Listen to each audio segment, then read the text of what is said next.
आज श्रावस्ती जनपद के चतुर्मुखी विकास के लिए बिंदुवार समीक्षा बैठक होगी सभी विभागों की। इसके साथ ही साथ स्थलीय निरीक्षण भी हम प्रातःकाल से कर रहे हैं। अभी निराश्रित गोवंश के स्थल का निरीक्षण किया है। अभी हम लोग माँ सीता के द्वार पर आए हुए हैं, लवकुश जी की जन्मस्थली पर आए हुए हैं।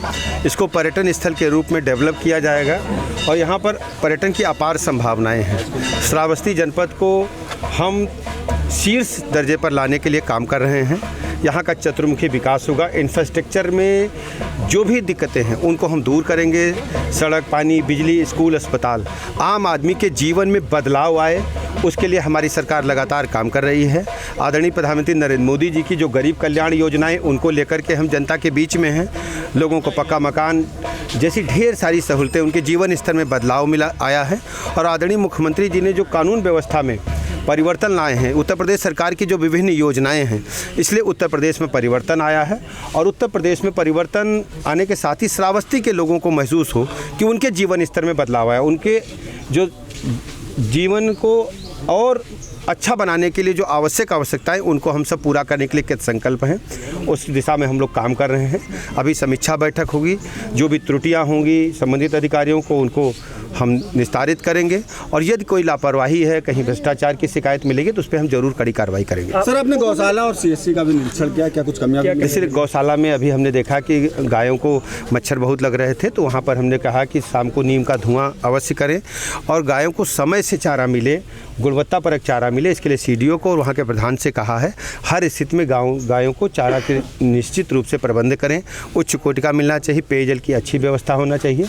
गायों को जो पानी है उसके टैंक में काई लगी, उसको हमने ठीक करने के लिए कहा है और लगातार सुधार हम करते रहेंगे। सीएससी में दरअसल उसका जो छत टपक रही है और उसको हमने मरम्मत करा जाने के लिए कहा है। इसके अलावा जो गंदगी उसको दूर करने के लिए कहा है। हर स्थिति में उत्तर प्रदेश के सभी मरीजों को उच्च कोटि की चिकित्सा व्यवस्था मिले। श्रावस्ती में सब लोगों को निःशुल्क दवाइयाँ मिलें, ऑपरेशन हो, जांचें हों, चिकित्सक समय से बैठें, इसके लिए लगातार हम काम कर रहे हैं। और मरीजों को स्वस्थ करके उनके परिजनों से चिकित्सक अच्छा व्यवहार करें, इस प्रकार के निर्देश हमने दिए। आप जानते हैं, दरअसल समाजवादी पार्टी का हाल आप जानते हो। जनता ने इन्हें 4 बार नकार दिया है। 2014 में इनको बुरी तरह से हार का सामना करना पड़ा, 2017 में ये हारे और 2019 में हारे, जब समाजवादी पार्टी और बहुजन समाज पार्टी का गठबंधन हुआ। एक बार इन्होंने कांग्रेस से भी गठबंधन करके देखा, लोकसभा चुनाव बुरी तरह से फ्लॉप साबित हुए।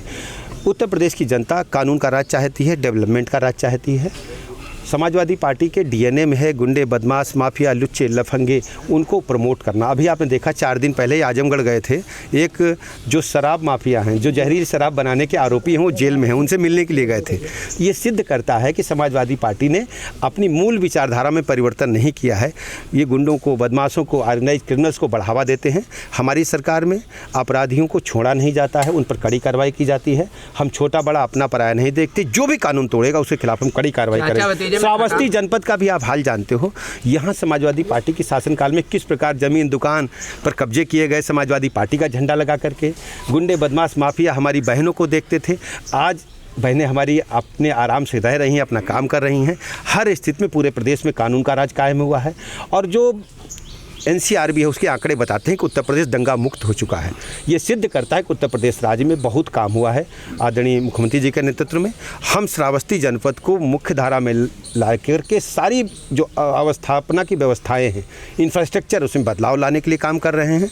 आम आदमी, गरीब आदमी, वंचित आदमी के जीवन स्तर में बदलाव लाने के लिए काम कर रहे हैं।